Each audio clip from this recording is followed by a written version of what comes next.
महाराज जी, ये प्रश्न काफी सारे ऐसे माता पिताओं का है, इन्हीं का नहीं है। कि जैसे बेटे का शादी किया, अभी बहू आई, और फिर बहू बेटे के पक्ष में हो गई या बेटा बहू के पक्ष में हो गया, और माता पिता से एक रूखापन। फिर कह रहे हैं कि ऐसी स्थिति में जिसको पाला पोसा बड़ा किया, और जब उसकी तरफ से कटुता होती है तो महाराज जी जब बड़ा हृदय वृद्धि। आपकी समस्या नहीं है, बहुत माता पिताओं की समस्या है। क्योंकि बच्चे अध्यात्म से जब तक नहीं जुड़ते तब तक उनको ये समझ में नहीं आता कि मातृ देवो भव, पितृ देवो भव, हमारे माता पिता हमारे भगवान हैं, ऐसा भाव नहीं आता। तो स्वार्थ में बुद्धि मलिन हो जाने के कारण अभी तो आप चल पा रहे हैं तो रूखापन है, और जब चल नहीं पाएंगे तो एकदम विरोधी भाव आ जाएगा। जब आप खाट पर शौच करेंगे ना और उनको फेंकनी पड़ेगी ना, तब गालियां खानी पड़ेंगी। कोई विशेष श्रद्धावान अपने ऐसे माता पिता की सेवा कर पाता है। नहीं तो बहू सास को पीट रही है, बेटा माँ पिता को मार रहा है लात डंडों थप्पड़ों से। तो ये जो अध्यात्म विहीन हैं, जिन्होंने शास्त्र स्वाध्याय नहीं किया, जिन्होंने भजन नहीं किया, तो उनके अंदर एक आसुरी बुद्धि पलती रहती है। आसुरी माने राक्षसी बुद्धि, और वो समय आने पर राक्षसी स्वरूप प्रकट। ये आसुरी बुद्धि है जो अपने माता पिता को मारे पीटे कष्ट दे, उनको गालियां दे। दैवी बुद्धि है कि उनके चरण छुए, उनको भगवान की दर्जा दे और उनका पोषण करे। अवस्था जैसे जैसे ढलती जाए तो वैसे दुलार करे, जैसे हमारा दुलार माता पिता ने किया। बेटा और बहू भी तो एक दिन बूढ़े होंगे। हाँ, देखो, अगर हम अपने माता पिता को कष्ट देते हैं तो हमारे जो पुत्र होंगे वो हमको उससे 100 गुना बढ़ के कष्ट देंगे, क्योंकि वो ब्याज भी तो मिलेगा। तो इसलिए नए बच्चों को ये ध्यान रखना चाहिए कि वो भी किसी दिन माता पिता बनेंगे, और वो किसी दिन वो भी बूढ़े होंगे। तो अपने माता पिता के साथ असभ्य व्यवहार नहीं करना चाहिए, आसुरी व्यवहार नहीं करना चाहिए। यार, जिस कोख से पैदा हुए उसको तुम लात मार रहे हो, उसकी आरती उतारनी चाहिए। माता तो देवी है, तो पिता भगवान का स्वरूप है, ऐसा भाव। पर ये भाव तभी आएंगे जब सत्संग सुनोगे, अध्यात्म में चलोगे। अगर अध्यात्म की बात नहीं सुनोगे तो राक्षसी भाव ही आएगा कि चलो किसी अनाथालय में छोड़े आते हैं, फुटपाथ में छोड़े आते हैं, ऐसे। तो हमें लगता है आज हमारे नौजवानों को अध्यात्म श्रवण करने की आवश्यकता है। शास्त्र श्रवण करें, संतों की बात सुने, जिससे समझे तो माता पिता कौन है।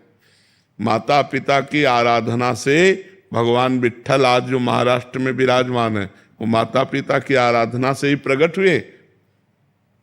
पुंडरीक नाम के एक भगत अपने माता पिता को भगवान मानकर आराधना करते थे, तो भगवान स्वयं चलकर दर्शन देने आए। जो विट्ठल रूप में है ना, वो स्वयं दर्शन देने आए। माता पिता की आराधना भगवान की आराधना है। पर कलयुगी बच्चे नहीं समझ पा रहे हैं, वो अपने माता पिता को दुख दे रहे हैं, तो उनके बच्चे उनको दुख देंगे।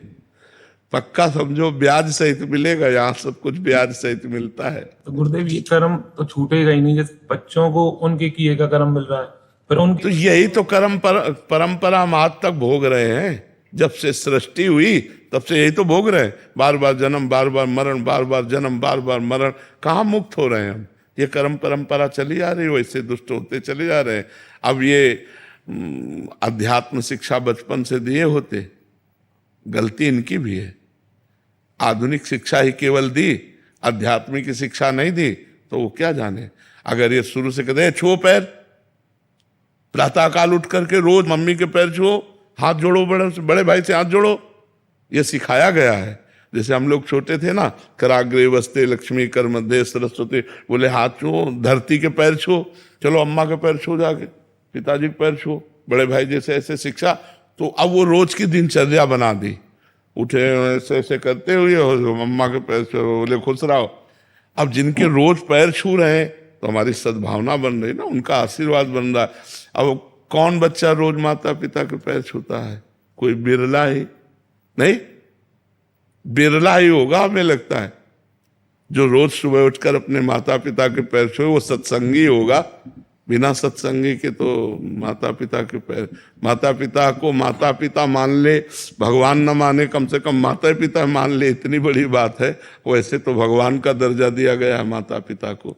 वेद कहता है मातृ देवो भव पितृ देवो भव, इसलिए पर जी पूर्व के कर्मों को तो हम देख नहीं पाते कि क्या आने वाला है, बट कभी कभी परिवार में जैसे माता पिता हैं वो अपने बुजुर्गों के पाँव छू रहे हैं तो ये प्रभाव बच्चे पे पड़ रहा है। पड़ोस के चाचा लगते तो चाचा दंडोत, क्या जाता है, सब में भगवान विराजमान है, सब में भगवान विराजमान है। अगर हम अपने भगवान को चाचा ताऊ कह के दंडोत करते तो वही तो विराजमान है। तो इसलिए हमें लगता है कि नम्रता विनय ये हमारे समाज में कम होती जा रही है, नहीं होती जा रही है। जो पढ़े लिखे बच्चे हैं उनको विनयी होना चाहिए। विद्या विनयम ददाति, विद्या विनय सभ्यता सिखाती। और आज का पढ़े लिखा बच्चा असभ्य होता जा रहा है। माता पिता का तुम अपना देखो हम देख लेंगे। कुछ तो पेरेंट्स भी अभी ना मतलब बच्चों को मॉडर्न स्टाइल से चलना चाहते हैं थोड़ा। बच्चों को ही, क्योंकि खुद अध्यात्म नहीं है महाराज जी, इसलिए वो चाहते हैं कि जैसे हम हैं वैसे ही बच्चे बने। और क्योंकि बिल्कुल महाराज जी दिशा विहीन उनका ही खुद का ही जीवन है तो फिर कैसे। हाँ, मॉडर्न लाइफ जीने के चक्कर में तो फिर वो मॉडर्न बच्चे टट्टी नहीं उठाएंगे। फिर तुम्हें पढ़े रहना पड़ेगा। महाराज जी अगर सब कुछ गुरु के चरण कमलों में समर्पित कर दिया जाए फिर कर्म बंधन नहीं। देखो जब तक कोई समर्पित होना नहीं चाहेगा तो किसी को समर्पित करने से कोई समर्पण नहीं होता। मनुष्य शरीर कोई फल फूल नहीं है। वो समर्पित नहीं होना चाहता तो हमारी ताकत नहीं कि हम उसको बदल दे। आप बदलना चाहो तो हमारी बात मान करके आप अपने को बदल सकते हो। बच्चों को विवेकवान बनाने के लिए उनको सत्संग सुनाओ, उनको आप आचरण सिखाओ, और वो धीरे धीरे चाहें कि हम संत वाणी सुन करके सुधरे तो वो समझ जाएंगे। और जी इसीलिए शायद पहले गुरुकुलों का निर्माण था कि कुछ समय के लिए बच्चे हाँ माता पिता से अलग हो। हाँ हाँ, तो वो बहुत अच्छे परिवार को चलाने वाले बनते थे, क्योंकि गुरुकुलों में सब आध्यात्मिक और आधुनिक दोनों शिक्षाएं दी जाती थी। तो इसलिए वो बहुत विवेकवान होते थे, गृहस्थी को भी चलाते थे और संयम से भी रहते थे। अब आज की पढ़ाई में आधुनिकता तो है लेकिन आध्यात्मिकता नहीं है। तो आध्यात्मिक पढ़ाई ना होने के कारण विनय की बहुत कमी होती जा रही है। नहीं, पढ़े लिखे बच्चे विनय से बहुत दूर होते जा रहे हैं। नहीं, जितना ग्रेजुएट उतना अहंकार है, उतना, जबकि जितना ग्रेजुएट उतना सरल होना चाहिए कि आप बहुत पढ़े लिखे व्यक्ति की पहचान यही सभ्यता सरलता। आप गाड़ी में बैठे बस में जा रहे हैं, कोई बड़ा बूढ़ा खड़ा है, आइए दादाजी आप बैठ जाइए, हम तो खड़े भी रह सकते हैं। अब तो लगा पढ़ा लिखा है, नहीं लगा कि पढ़ा लिखा है, सभ्य आदमी है। तो पढ़ा लिखा का संबंध सभ्यता और विनय से है। और आज सभ्यता और विनय दोनों गायब हो जा रहे हैं। पढ़े लिखे तो बहुत लोग हैं, सभ्यता और विनय जा रहा है। तो हमें लगता है आध्यात्मिक शिक्षा ही सुधार सकती है। गुरुदेव भगवान, हम अपने बच्चे तो नादान हैं, उनको समझ नहीं है, उनके कल्याण के लिए कहीं ना कहीं हम नाम जप करके समर्पित करें तो क्या हाँ हो जाएगा। हाँ बिल्कुल परिवर्तन होगा।